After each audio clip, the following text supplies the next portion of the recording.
Ain't it interesting how two people can experience the same game very differently? More than just liking a game or hating it or something being your favourite game or finding it overrated, I mean the memories we associate with certain games that we played at particular points in our lives that can be wildly different depending on circumstances. It's a hell of a time to play games in 2020, a significant year for many reasons and easily the most disrupted year for a long time for a lot of people. Not my weirdest year though, because that honour belongs to 2017, where one game became my primary focus through complete accident and the divine forces of the universe deciding that Mario and Rabbids Kingdom Battle would be one of the most important games of my life. In the space of a couple of months, I went from enjoying my quiet little corner of the internet to being thrust into a very specific limelight and having my YouTube name used in a fairly big video game through random happenstance that I still can't believe actually happened. Mario and Rabbids came out 3 years ago this week, so I think now's the perfect time to document everything that happened with me in this game and stick it all in one video so that I can send people to watch this instead of explaining to them every time someone asks. Not that I'm getting tired of doing that, but this is more convenient. I had planned to make this into some kind of presentation for some of the conventions I was going to this year, so I guess you can thank that pesky virus for forcing me to condense it into a YouTube video and finally get all of this down. So strap yourselves in, it's time for me to finally tell the complete, comprehensive, access all areas story of where Rabbid Luigi met Rabbid Luigi. Still feels weird to say that.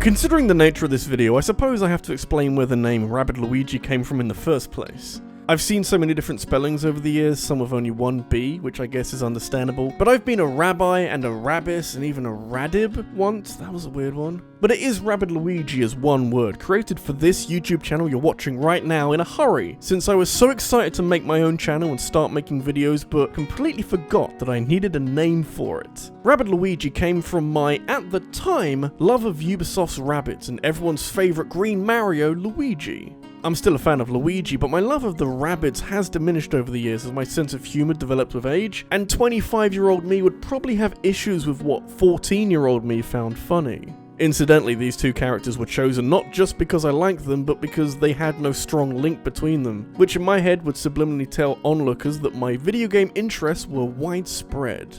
Would something like Chrono of Duty done a better job of that if that was the aim? Yeah, but this is more fun, and hey, it's fine because I now had my username that has stuck with me all this time as something to throw at the start of every video I make and use as my entire internet presence. For a time, I could meet new people within the circle of YouTube and video games and introduce myself as Will and talk about my YouTube channel called Rabbid Luigi and rarely have to face any follow-up questions about why I chose that name. Those first 7 years were so easy going, part of me wishes I could go back to that, but we haven't yet got into just how quickly things developed. And boy, how they developed.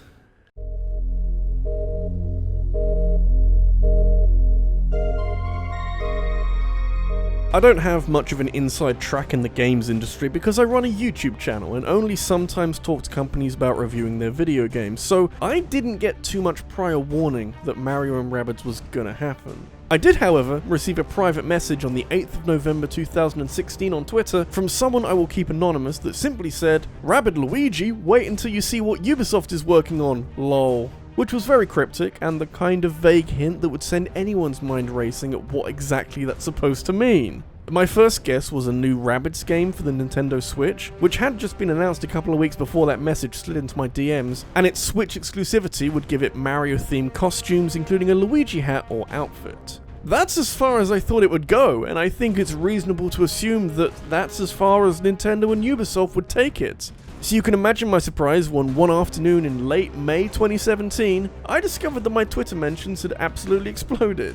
And I don't remember saying anything racist, so that's always concerning. What was waiting for me was this leaked bit of promotional material from an upcoming Nintendo Ubisoft crossover game, and all the fallout that came from it. These two companies were combining two of their IPs to create a crossover game between the Rabbids and Mario Bros called Mario and Rabbids Kingdom Battle, which for whatever reason featured Rabbids that were dressed up like Mario, Peach, Yoshi, and Luigi. So just like that, we've got Luigi looking Rabbid, and I've got Twitter mentions in the hefty hundreds about how this thing leaked on Twitter, and I should probably take a look at it. Thank you all for thinking of me at this sensitive time. Strangely, at no point during this brief period before we got any more information, did I think that this character would be called Rabbid Luigi. I suppose it's obvious now and there's not much else you could call him instead, but it hadn't yet dawned on me how this was likely to develop in the future. But this lit the blue touch paper and keyed me into what that earlier DM was talking about. Maybe if we're lucky, they'll bring the game up during E3, but hey, this is the first time we're hearing about it, so maybe not?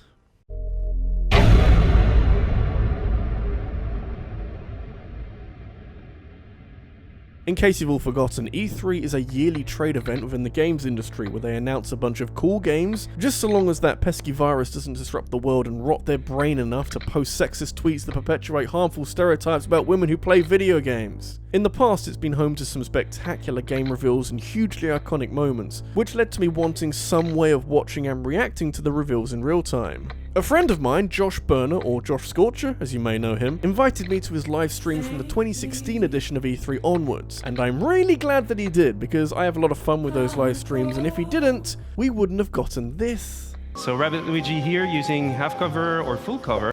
But they actually call it a Rabbid Luigi. Actually, no. Oh, it does look a little more like XCOM. So by than it does jumping Fire to Emblem. you can expand your zone of movement. They actually called it a Rabbid Luigi. Oh. So here, for example, Rabbid Luigi goes into the pipe. Out of the Don't call it dash the enemy, goes for Mario, jump, It feels land so behind the weird. enemy in one It single feels so movement weird. sequence, and then Why is E3 talking to me? You didn't see that coming, did you? You didn't see that coming. I've had some wild experiences watching E3 over the years, but nothing will ever compare to A, finding out this character with an eerie resemblance to my entire presence on YouTube is called Rabbid Luigi, and B, hearing that name being called out in front of thousands of people live in attendance and so many more watching online at the single biggest event in the gaming news calendar that I've kept track of in some capacity for the best part of a decade. That was the moment where all of this became very real and incredibly uncontrollable, as if I realized in that moment that using the YouTube handle of Rabbid Luigi would never be the same again.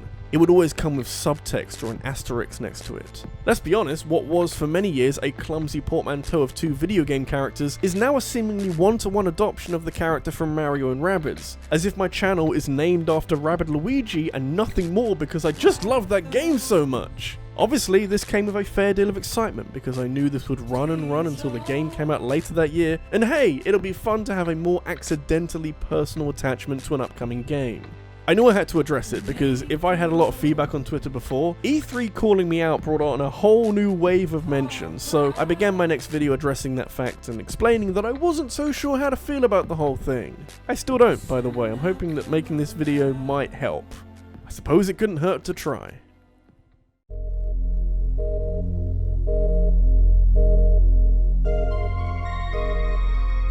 Doing what I do on this website for so long led me to want to get into reviewing video games in a more formal format for a little while. You can easily wait until the game comes out and make a review roughly a week or two after launch day, but with so many other publications receiving advanced review copies ahead of the game's release date, it can be tricky competing for traffic a good week after everyone's watched the reviews they want to watch. So it helps to contact these companies and declare interest in reviewing their upcoming video game. Something I did at the end of 2016 with Nintendo when Pokemon Sun and Moon came out because I was in the middle of Pokemonth and thought that would be a good idea.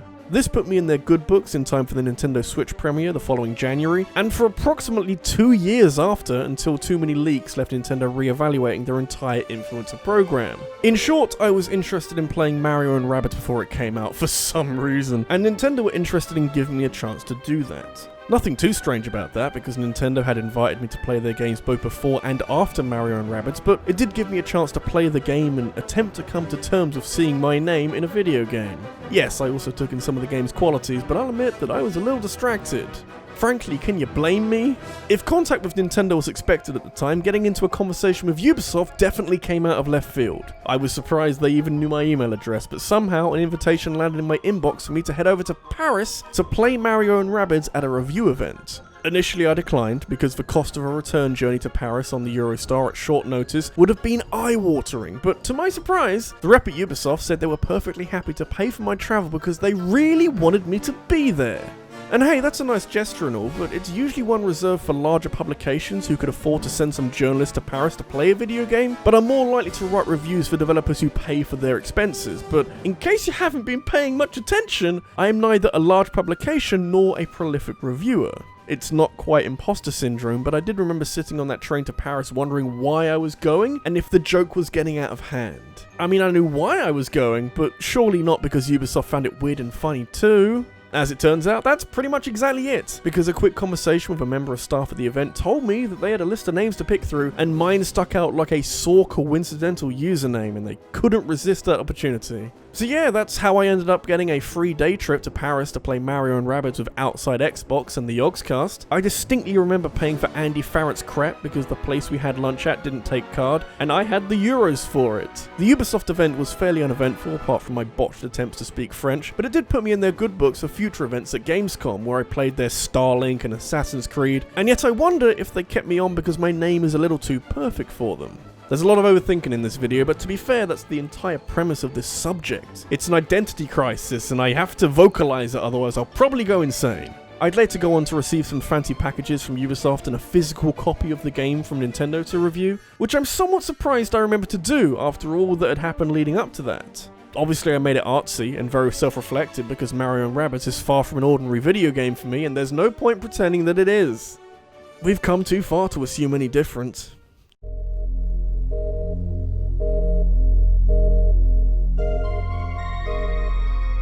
So I guess the golden question on everyone's lips is, wow, did this guy make an entire video about himself? Yes, I did that because I thought it'd be fun to write it all down and reflect on a wild 12 months of my life. But you might also be wondering what I think of Mario & Rabbids Kingdom Battle, especially now I've had time to think about it 3 years down the road. It's a hard game to assess because as a spin-off, it sidesteps any comparisons with each IP's gameplay style and goes for more of an XCOM type of game. Rabbid Luigi, in particular, is a very useful character since he can inflict debuffs on opponents and help contribute towards the healing of your team with his Vamp Dash. My first time playing the full game, I was already at peace with the fact that I would probably have to use Rabbid Luigi as an ever-present in my party for the entire game, so it's fortunate that he's such a versatile character with impressive flexibility and a well-groomed beard, as well as being one of the main characters in the game who you meet within the opening 5 minutes. If I'd called myself something like Rabbid Yoshi, I would have been waiting until midway through World 3, and likely wouldn't have had time to see the character in action in all of the demos I played. That's the other thing, you have no idea how relieved I am that Mario & Rabbids turned out to be a pretty good game, because I was legitimately nervous that people wouldn't take to the crossover and hate that Mario has to work with these clowns, but actually, all of this works pretty well. I wasn't expecting a game for the annals of history, but imagine if it turned out terrible, and people hated the very idea of Mario & Rabbids. As someone with weird personal investment, that would be pretty devastating. Not sure I'd be able to stroll around calling myself Rabbid Luigi anymore. It'd be even more awkward than it is now.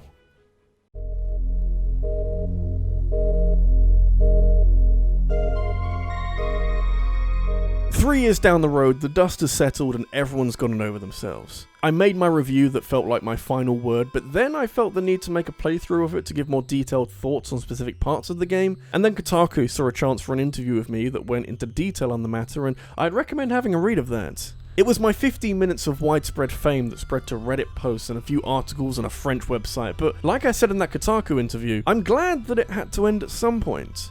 It's a quirky quinkydink that made people smile for a bit, but any more exposure to it than was necessary would have grated after a while.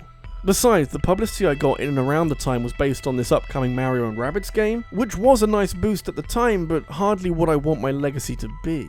It's not like it's helped my wider internet presence, because searching Rabbid Luigi will take you to Mario Wiki and a host of art for the character rather than the YouTuber, and if anything, it puts the impetus back onto me to do something with my channel.